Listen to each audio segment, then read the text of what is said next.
Isaac Nana Obiri Yeboah Enterprise ni Isaac Nana Obiri Yeboah Enterprise nkwan le betuma ma nkunja papa ti said ya Mrs. Wo hwe kunja Mrs. na wo hwe kunja na I said that na so yia na Isaac Nana nkunja ene ni wardrobe ne dining ne bar ene ni dressing mirror e wo man we mu ane bo no e dafo Isaac Nana Obiri Yeboah nkwan le betuma ma o sa anyama we a e bo no ye fufufu wo peteki nkunja Italy kunja Germany US Egypt kunja first class Isaac Nana Obiri Yeboah ni betuma mo bla na beto kunja Isaac Nana Obiri Yeboah na service ka o de frɛ no ma na egu screen ni so no 0558782268 anase frɛ 0503387037 ye tira kwan ewo Abekan free pipe ugu Abekan free pipe junction na usane back down kaka first ramp second ramp Isaac Nana Obiri Yeboah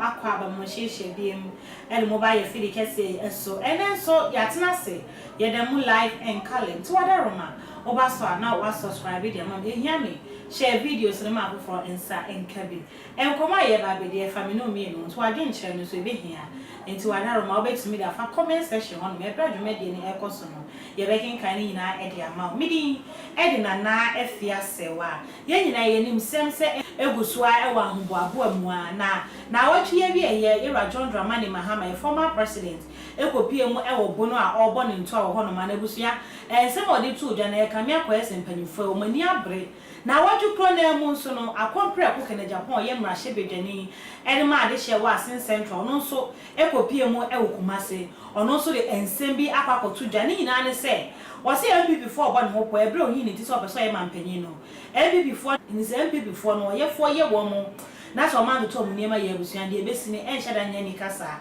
ensem ne do so ene ne yesi hu nkonwa ye ba pensem mo studio anti wade nkyere de se de medical aka na ehia wo de ba ye be kenkan e de ama ye nko tie honorable Ken Agyapong ebra wode to dwa wo che se ekwan ya MPP for de ne fa so no enya ade a na ne je hu ye nko tie mai ba na ya to anko mo twetwe ne so e wo studio. And we are going there because Kwame Agyapong is a loud mouth because he wants to contest in the Ubegumejuma. I'm being nice and charitable to MPP for. They shouldn't dare me. They shouldn't dare me. Anybody, I will face a meme contest binti Ubegumejuma. I will finish the party. The things I will say, the things I know that I've kept quiet. Master, what I've gone through from January till date, MPP for Munti and Ye, have been nice. I've been very, very nice. Basa will say, Enipa Bakunti, Ubegumejuma, Megu MPP. And we are going there because Kwame Agyapong is a loud mouth because he wants to contest in the Ubegumejuma. I'm being nice and charitable to MPP for. They shouldn't dare me. They shouldn't dare me.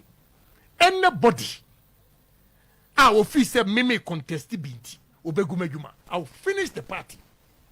The things I will say, the things I know that I've kept quiet. Master, what I've gone through from January till date, MPP for Munti and Ye, have been nice. I've been very, very nice. Basa will say, Enipa Bakunti, Ubegumejuma, Megu MPP. Misromo. All right. Na mi body up here na mi di. Inti ahi pa na me brewo wiase. All right. Sabu Ubegumejuma. Ano be yanko anim. And we are going there because Kwame Agyapong is a loud mouth because he wants to contest in the Ubegumejuma. I'm being nice and charitable to MPP for. They shouldn't dare me. They shouldn't dare me. Anybody, I will feel say me contest binti obegumejuma. I will finish the party. The things I will say, the things I know that I've kept quiet. Master, what I've gone through from January till date, MPP for Munti and ye, have been nice. I've been very, very nice. Basa will say, enipa bakunti ubegumejuma megu MPP. Mislomo. All right. Na mi body opesi na mi di. Inti ahi pa na me bre wo wiase. All right. Sabu begumejuma. Ano be yanku anim. And we are going there because Kwame Agyapong is a loud mouth because he wants to contest. Inti ubegumejuma. And send me say about unim se me kwa metina sidi hu nkoma enye ye. Inti ene me me director Ben Bros e was studio. Ma me nko na me nkoma na kwa ba na ye pensen. Director mo aka. Yeah, me there. Na komwe. What I don't know. Yo, honorable Agyapong ye nim se wa kofa form se e di hu nkomo bia wa ha. Na asema wo ka say because say o make attempt say o say o ye man penny no MPP for na sorry 8 ya. In the MPP for ni ennim no mo dey na o the same ye fa party be ba bonten ku party no. Ebre we ya o gina MPP din apre man penny adwan. Yes say mpo mu ye ni bibia entwen ya. Say o the sense say me say ba bonten na. I'm a charity for, and I may call a bit of tangents. Kakra. One said you may see what fiscal and see what spiritual. Yes, that's it. Now, may catch her MPP for a month say, and come share where you are, may catch her on my careful. According to Commissioner Ban, Sir John Dramani Mahama, a winning election we are. I bet the last time you see NDC MPP on the throne of Ghana. Yeah, one of the Commissioner. They can be a mekacha. Say, according to Commissioner Bannon, MPP NDC Bukata no Nyame say until Omu that will be their last time you see MPP or NDC on the throne of Ghana. Ghana for Yemen. Yes, there will be what we call a third force. Now, the third force is likely to be Kennedy Agyapong. Nearby Bessie say, or better than home. Oh, may can't come shut also money flow. And the Oka say a quarter about 2024.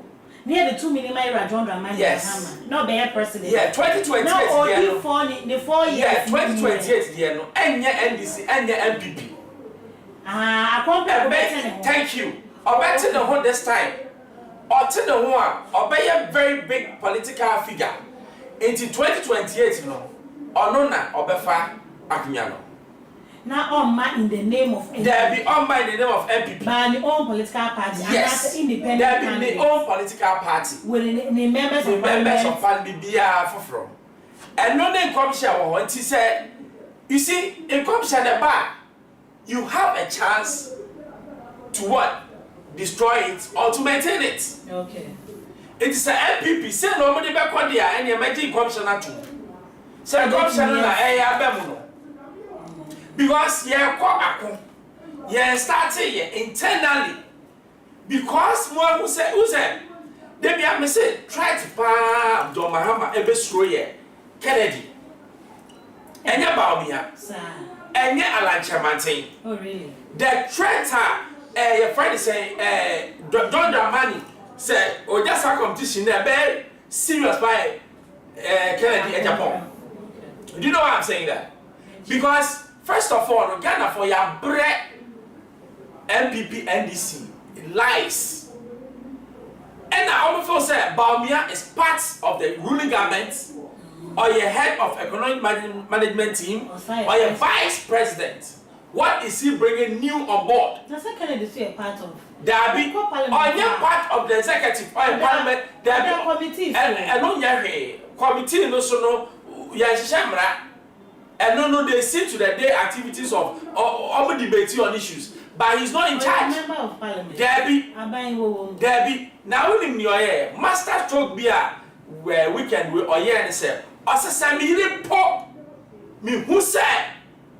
Or a corrupter, I'll move aside. That's a kind of and leader. No, me ba. Na say dey bia mo kan dey bia. This is a master stroke. Kennedy buy what can you mean? Also, oh, yeah, 8 years to change Ghana. What do you say? Oh, yeah, 4 years, man. Maybe crowd the maker say, oh, be here 100 days to change Ghana. There are say, I didn't know. I said, yet to I yet to damn. What's your China? Oh, I do you can't share a won't pass him for her. But you know better for the new humble. So, I didn't know one said 2016, and I don't go find the about me. I didn't know, Manka. If you are not to see the catches of comedy, but now come dear check and you know. And today, baby, said Rwanda, not a come war, not a war, not a big by no foresight and vision. Now, within these few years, what me and Rwanda say, anything is doable. Say Ghana for bread MPP and this. Do you think say you been here will be for these two political parties? I'm on the possible because all the time, no Kennedy one man who say near my cost one party go back. Now on pair, okay, and near my cost one pay. I say, I daintina. They have to push him before say as a good leader. I will pass here to Abama there. Say, who him say be say the airport or party. Why don't you voice it out? Oh, who try mama there once? There be said there no there all party be our secrets. And this your most as a good leader bring it out. Every people secret and this your secret. Niente or someone there no. Who there say who collapse na ejuma. E be share before. Obeka ne enye. And me just yen share before answer as a good leader. No, every crowd say a ruling government yen yen be enkai. There's so many things I see. Oh, there's corruption, then this, people are doing this, people are doing a lot. Yeah, the 5 million Ghana cedis, Kwakoto Kai. And things are there. But you see, let's move from that way. Niame Pachani said, a commission will never feel same mem. But near all your Kennedy, the commission, the Kennedy by what sad then, or no, a cassa won't know.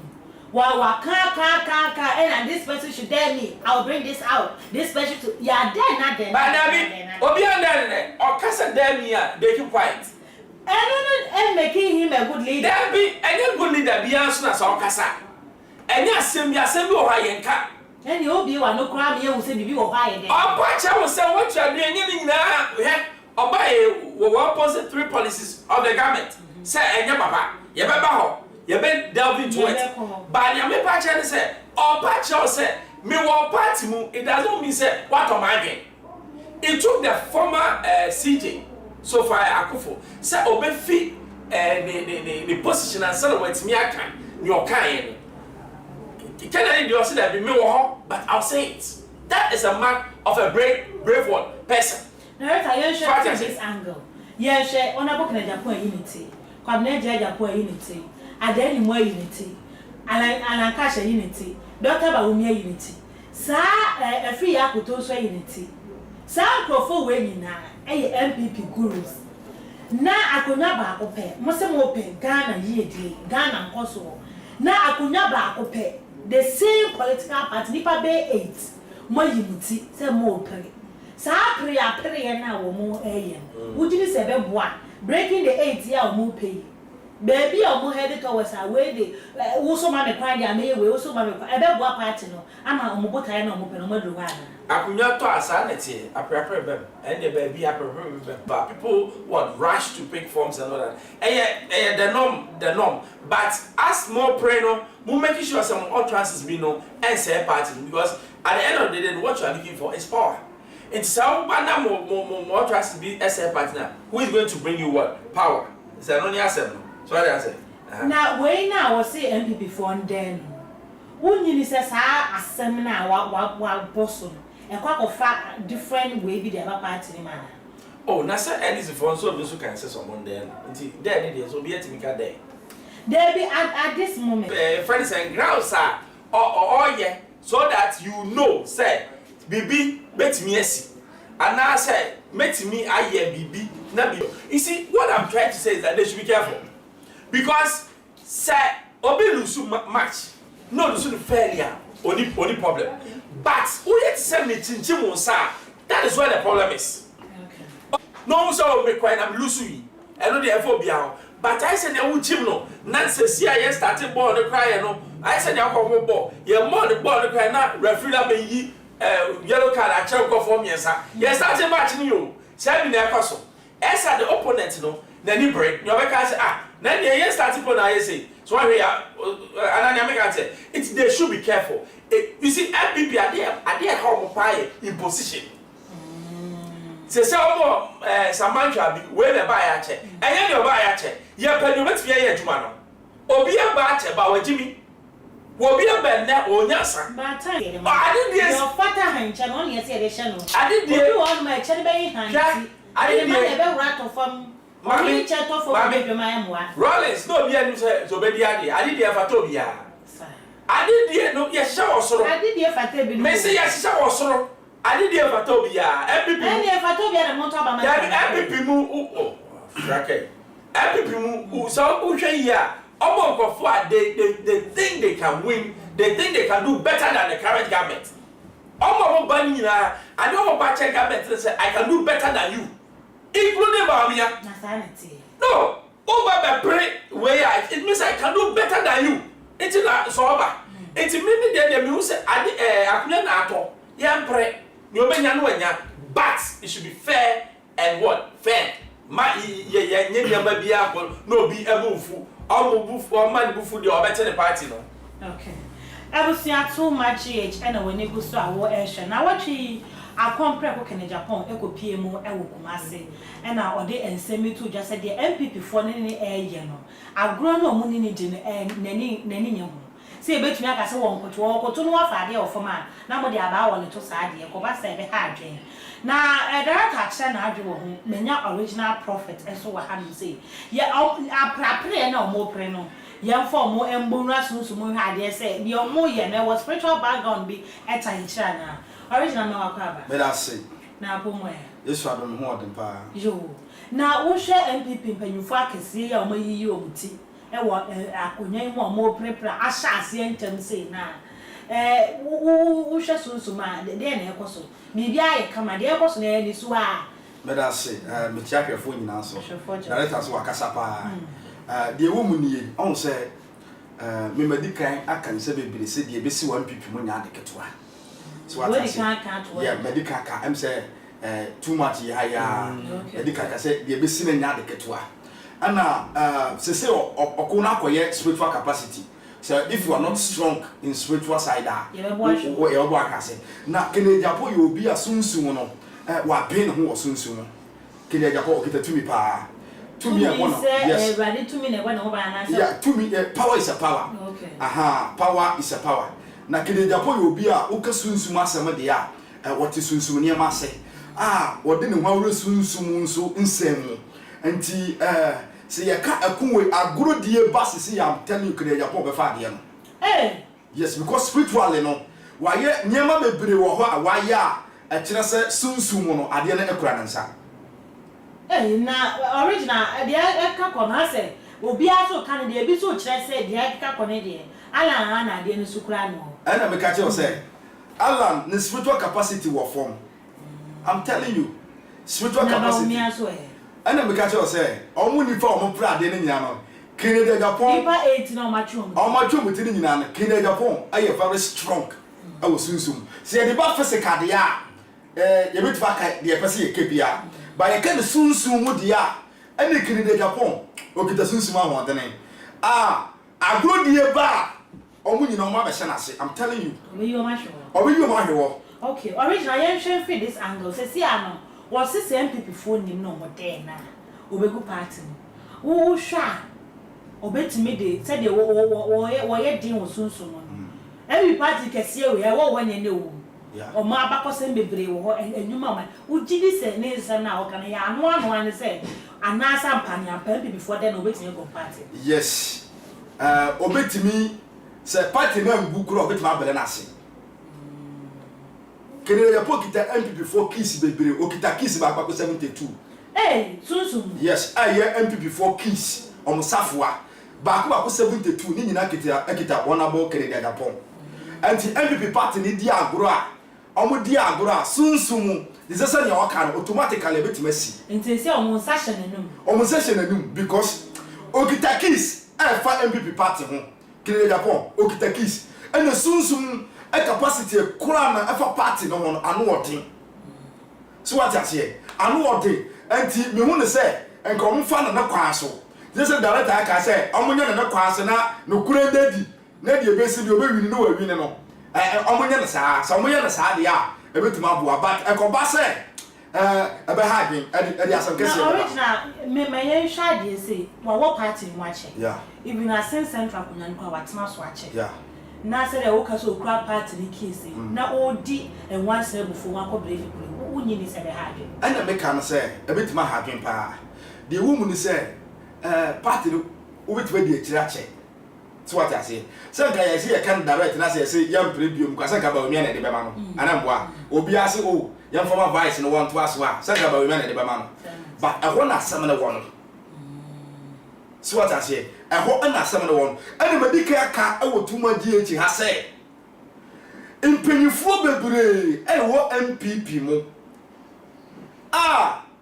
omampanyi dada eye John Agyapong kufo e kura ka ho na impanyifo ni bi ani impo president awateso eye ye nyina ye president na akufo ado omo nyina kura impanyifo ni nyina ye meeting say ade ne yemfama Kennedy Agyapong no wonto aso omushia eye meeting no when ye secretary MPP before ni impanyifo ni bi kura enim ana original prophet eka omushia sunsun na omokoye meeting na omoye meeting na physical meeting yes omo ye physical meeting say ye ma Kennedy Agyapong ono ye de man na ebopoa na original wo shake na Japan and wa politics match kon fa so ye ne ne man yeah wo gidi say the all kan nye ma after okay the guy machine so bit my bibia na the woman say we a businessman so what I say wa bi ndwuma bebre nipa ewo mo ye ndwuma some people na other people no so mo business ankofo ye de eye ndwuma ba Kennedy Agyapong because MPP for man akonya na obitima boa ya our original prophet side Kennedy Agyapong obitima boa MPP party no obitima yeah my margin obitima woni mudia ye dey handle company so what I say anti me gidi say senia baby a wodi MP ne kura watimi se nkofo se di ne wadanse o that area na kura no anu che say anu ye constituency fie Matias yo fie o na mo ni nyina na ye ka fie bi senia ka director ka say bi o se na ka John DEM0NSTRATION Mahama kwa ne enim so wa ba ye de president o wa ba ye president so je ha o se je yes je kwa ne enim so wa ba yo aso ba ye that time no ni mudie bia o no ni mudie bia say kuro no menya ne say that time kwa me yeso so no dey assembly by ground ti de bia ye fa Ghana en kaloto za da bia ne say di kaloto chacha ye betumi aye ani chacha o hwe ye wo nkofo bu ho a wo de Ghana e bia kwa na de wo wani da so betumi aye e bia no kura ba ye wu sana yes e bia no kura ba ye wu but me say e wo me margin kire ho de ye me say me I'm not belong to any party but mu so mu di ma Kennedy Agyapong a e beto fa na sunsun so no e ya tworo say Kennedy Agyapong betuma de MPP anim yo original prophet adin let me say o mi na no pa mo be me sure say o mo fa compare ko fie e je kakra show mo na de ka ko e abusia no ya ye den na e wo ni interview okoye wo kumase ya e na osade to dwa no wo kire say ne yire kura wo da ne chin na o ye corrupt nes e ya compare ko ase bebia nsem wa ye nka so adin bia wo be ka ye nkoni ekotie ne nsem no de ntia wo che say ne yire corrupt ne ma ye ba na mesa to me abejafo no match o madwe dem e wo say we corrupt o free America buy now we're very principled but they say we're corrupt. You know why my wife is corrupt? Opanyini yati airport ha ma mi bi odidi no hwemanim owie no nya akukuduro no ba oni honorable Kennedy Agyapong am say yes and was wo to Canada Calgary ni edin komona no say Ghana had ya na ekosi we need you because nya ekoso na time na experience bi obenya ne nyonko ba eyare odine ko hospital oniska nurse maame no ka kira me say nurse no gini 250 Oje 250 no man receipt of 50 cedis. Then she started arguing with her. Say, how come you've taken 250 from me and given me 50 cedis? Watch 100 move 5.